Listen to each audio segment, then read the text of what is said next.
नाज़रीन, हमारे साथ 5 अक्टूबर सलाम टीचर्स डे के हवाले से नहायत ही हमारे लिए काबिल एहतराम डॉक्टर अब्दुल सिराज हमारे स्टूडियो में मौजूद मेहमान की हैसियत से मौजूद हैं। थोड़ा सा मैं प्रोफाइल जो है वो नाज़रीन से इनका शेयर कर लूँ। आप HOD हैं मीडिया स्टडीज़ डिपार्टमेंट के बहरिया यूनिवर्सिटी के, पोस्ट डॉक भी किया हुआ है। उसके साथ साथ पिछले 30 साल से ज़ायद अरसे से जो है वो दर्स तदरीस से वाबस्ता हैं। इनसे जो है वो सलाम टीचर्स डे के हवाले से बात करते हैं। अस्सलाम वालेकुम डॉक्टर अब्दुल सिराज साहब, नहायत इज़्ज़त और एहतराम के साथ आपका शुक्रिया अदा करते हैं। आपने अपने कीमती वक्त से वक्त निकाला और पाकिस्तान टेलीविजन न्यूज़ में हमें टाइम दिया। सबसे पहले मैं चाहूँगा हुमा आप सवाल करना चाह रही सबसे पहले सर, ये जो दिन है सलाम टीचर्स डे, सबसे पहले तो इसकी फिलॉसफी बताइएगा और उस्ताद की इज्जत के क्या तकाजे हैं उन पर ज़रा रोशनी डालिएगा। देखिए जी, ये तो खुशकिस्मती है कि पाकिस्तान में भी इस तरह के दिन मनाए जाते हैं और जिसमें उस्ताद के हवाले से पूरा एक दिन मनाया जाए, ये बहुत बड़ी बात है और एक उस्ताद की एक एहतराम है, उस्ताद की एक इज़्ज़त है। और जिन माशरों में उस्तादों की एहतराम और इज़्ज़त की जाती है वो माशरे तरक्की करते हैं, क्योंकि सब कुछ तालीम है और माशरे ख़ुद ब खुद तालीम के बाद बन जाते हैं। तो मैं शुक्रगुज़ार हूँ PTV का भी और इस कौम का भी कि उन्होंने उस्ताद की इस तरह अहमियत इन्हांस की है, ऐसे डेज़ मना रहे हैं। और मैं ख़ुद बहुत ज़्यादा अंदर ही अंदर बहुत खुश हो रहा हूँ, ग्रेटिफाई हो रहा हूँ। Thank you very much for this celebrating this teacher day. जी, बहुत शुक्रिया, आपका भी बहुत शुक्रिया। अच्छा डॉक्टर साहब, थोड़ा सा आगे बढ़ते हैं। पुराने वक्तों में हमने देखा कि उस्ताद और तालिब इल्म के दरमियान बहुत गहरा रिश्ता होता था। पेरेंट्स से भी ज़्यादा जो है वो रूहानी बाप को रिस्पेक्ट दी जाती थी। तालिब इल्म जो है, तलबा, ख़वातीन, मर्द जो भी हैं, वो बहुत ज़्यादा रिस्पेक्ट करते थे। तो आखिर ऐसा क्या बॉन्ड था, कौन सा न्यूक्लियस ऐसा था जो अब शायद हमें डिक्लाइन की तरफ जाता नज़र आ रहा है? उस्ताद और तालिब इल्म के दरमियान अब जनरली स्पीकिंग वो रिश्ता और वो एहतराम और वो तकाजे जो है वो क्यों नहीं रहे? देखिए जी, इस वक्त यूनिवर्सिटी ज़्यादा बढ़ गई है इस मुल्क में। मेरे ख्याल में 200+ यूनिवर्सिटीज़ है, स्कूल ज़्यादा हो गए और जो एजुकेशन की जो तरक्की है, जो डेवलपमेंट है, जो लिटरेसी रेट है, वो स्टीप से पाकिस्तान में बढ़ रहा है। यानी कोई कमी हो रही है पाकिस्तान में, एजुकेशनल प्रमोशन है। लेकिन प्रॉब्लम यह है कि उस ज़माने में डेडिकेशन, टीचर में भी बहुत ज़बरदस्त डेडिकेशन और स्टूडेंट में भी डेडिकेशन। अभी भी जो बेहतर उस्ताद है यूनिवर्सिटीज़ में, जो अच्छा रिसर्चर है, अच्छा पढ़ाने वाला है, टाइम दे रहा है, तो उस प्रोफेसर की अभी बहुत ज़्यादा रिस्पेक्ट है। नहीं तो फिर किसको हम मोरद इल्ज़ाम ठहराएं? देखो, मैं अच्छा टीचर और आई एम सॉरी मतलब थोड़ा सा शायद कम अच्छा टीचर, उसको अलग अलग कर। देखो, मैं आपको एक बात बताऊं कि मैं सपोज मैंने यूनिवर्सिटी एजुकेशन को ज़्यादा देखा है, कॉलेज एजुकेशन को बहुत कम मैंने ऑब्जर्व किया है। मैं समझता हूं कि अगर आप कॉलेज एजुकेशन, यूनिवर्सिटी एजुकेशन को अगर आप बेहतर बनाना चाहते हैं तो आपका जो लेक्चरर है, जो फर्स्ट डे आप अपॉइंट करते हैं, उस पर बहुत केयर करना चाहिए। किसी सिफारिश, किसी प्रेशर से आप उसको अपॉइंट ना करें।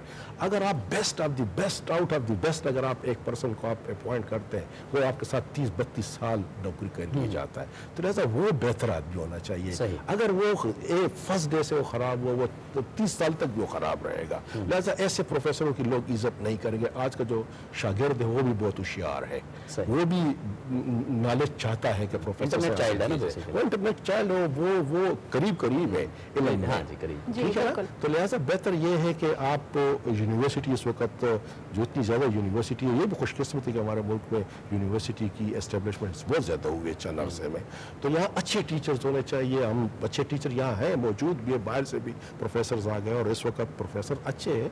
और मैं चूँकि यूनिवर्सिटी में 32 साल मैंने गुजारे, मैं डीन के ओहदे पे भी रहा हूँ और मैं मैनेजमेंट में भी रहा हूँ, तो मेरी तो यही परसेप्शन है कि जब भी अपॉइंटमेंट हो यूनिवर्सिटीज़ में तो वहाँ कंप्रोमाइज़ नहीं होनी चाहिए। जी बिल्कुल, मेयार को बरकरार रखा जाए। बिल्कुल मेयार को बरकरार। सर ये बताइएगा कि चूँकि ये एक पैगम्बराना सिर्फ है इनको फैलाना, तो उस्ताद की अपने शागिर्द से क्या तवक्कुआत होती हैं और शागिर्द के अपने उस्ताद से क्या तवक्कुआत होती हैं? देखिए, मैं ये समझता हूँ कि ये एक अजीम रिश्ता है और मैं कोई अब बूढ़ा हो गया, मैं कोई बहुत यंग एज ए लेक्चरर आया था। अपनी तस्वीरों को जब देखता हूँ और आज अपनी तस्वीरों को तो دیکھیں آپ سے پیار کرتے ہیں بہت زیادہ. میں اپنی سوشل میڈیا کو جب یوز کرتا ہوں, کوئی پکچر دے دیتا ہوں کوئی, تو پتہ نہیں مجھے ویسے وہ کہتے تم بڑے اسمارٹ ہو, حالانکہ میں اسمارٹ نہیں ہوں, لیکن وہ میری عزت کرتے ہیں, میرا خیال رکھنے کے لیے. کوئی 200-300 میرے شاگرد آ جاتے ہیں, لائک کرتے ہیں, مجھے کمنٹس کرتے ہیں.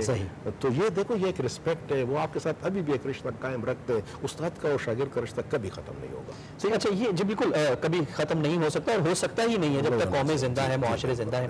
آپ کیا سمجھتے ہیں کہ اوور آل یعنی قوم معاشرے کی تشکیل میں, افلاطون نے کہا تھا کہ کلاس روم سے جو ہے وہ شروع ہوتی ہے قوم, ٹھیک ہے, تو آپ کیا سمجھتے ہیں کہ کلاس روم سے شروع ہو, مادر علمی یونیورسٹی تک بھی ہم چلے جائیں, ایجوکیشن کسی بھی لیول کی ہو, اس کے تقاضے کون سے ایسے ہونے چاہیے تاکہ آج جو ڈکلائننگ کی طرف ہم جا رہے ہیں, ڈکلائن کی طرف ہم جا رہے ہیں, تو اس کو کس طرح سے دوبارہ سے پاؤں پہ کھڑا کیا جا سکتا ہے, کوئی اخلاقی قدریں کس طرح سے بحال کی جا سکتی ہیں, کیونکہ بہرحال جو بچہ بھی باہر نکلا ہے وہ ہو کر تو کسی نہ کسی ٹیچر کے ہاتھ سے گیا. جی بالکل. اس طرح کے ٹیچنگ میں جب استاد کلاس کے لیے جائیں تو وہ اگر وہ کلاس 1 بھی ہو, یعنی پرائمری کلاس بھی ہو, تو اس کے لیے بھی وہ پریپیئر کر کے جائے. اگر وہ کہہ رہے کہ مجھے یہ سب کچھ آتا ہے, تو کلاس کی ایک اپنا ایک پریشر ہے. صحیح, بالکل. اور اگر آپ تیار نہیں ہیں تو آپ پڑھا نہیں سکتے, تو پھر آپ ریسپیکٹ کی توقع بھی کام کریں. ٹھیک ہے, تو لہٰذا رشتہ قائم, بہتر رشتہ آپ تب قائم کر سکیں آپ اپنی پریپریشن کریں, اپنے پروفیشن, جو مشکل پروفیشن ہے, اتنا آسان پروفیشن نہیں ہے. اس پروفیشن میں ضروری ہے کہ آپ بہت تیاری کریں, آپ کا ریسرچ اسٹرانگ ہو, اپ ٹو ڈیٹ ہو, پرانے نالج کے ساتھ آپ وابستہ نہ رہیں. نئے نئے تقاضے, دنیا تبدیل ہو گئی, گلوبلائزیشن کا دور ہے, تو لہٰذا استاد کا پروفیشن ایک جاری اور ساری عمل ہے. اس جاری اور ساری عمل میں اپنے آپ کو ڈالنا پڑے گا اسے, پھر جا کے آپ رسپیکٹ گین کر سکتے ہیں. ایک آخری سوال جو ہے کہ آج کے موجودہ دور کے اسٹوڈنٹس اگر انٹرنیٹ چائلڈ ہیں اور وہ بالکل ایکسیس پہ ہے ان کے ایک کلک میں, وہ بہت زیادہ مطلب چائلڈ آف ٹیکنالوجی ہیں وہ, تو ٹیچر کو بھی مطلب کیپنگ اپ ود دا پیس کس طرح سے ٹیکنالوجی کو اپنے کام میں لاتے ہوئے اسٹوڈنٹس پر امپریشن قائم. دیکھیں, میں انٹرنیٹ کی مخالفت بالکل, میں خود میڈیا کا پروفیسر ہوں. ٹھیک ہے, میں میڈیا کا پروفیسر ہوں. انٹرنیٹ میں بہت زیادہ اچھی چیزیں بھی ہیں, آپ کوئک انفارمیشن اس سے حاصل کر سکتے ہیں. لیکن میں آپ کو ایک بار بتا رہا ہوں کہ خدا نے انسان کو رائٹ اینڈ لیفٹ ہیمسفیئر دیا ہوا, right brain and left brain. Your right brain is not intelligent. ٹھیک ہے نا, when you see things on internet, watch television, آپ کی انٹرنلائزیشن اسٹرانگ نہیں ہوتی, because you are engaging your right hemisphere which is not intelligent. Your left hemisphere is intelligent. When you read rational ہے, جو rational ہے, جب یہ red کرتے ہیں آپ کی انٹرنلائزیشن سے ہوتی. تو میں ابھی بھی یہ میسج دے رہا ہوں اپنے اسٹوڈنٹس کو کہ آپ کتابوں کو ضرور پڑھا کریں, کیونکہ اس وقت آپ لیفٹ ہیمسفیئر کو انگیج کرتے ہیں اور آپ کی انٹرنلائزیشن اسٹرانگ ہوتی, ریٹینشن پاور زیادہ ہوتا ہے. ڈاکٹر عبدالسراج صاحب, آپ ہمارے اسٹوڈیو میں تشریف لائے, نہایت عزت اور احترام کے ساتھ آپ کا بہت شکریہ, بہت خوشی ہوئی, اور اللہ آپ کو خوش رکھے. Thank you.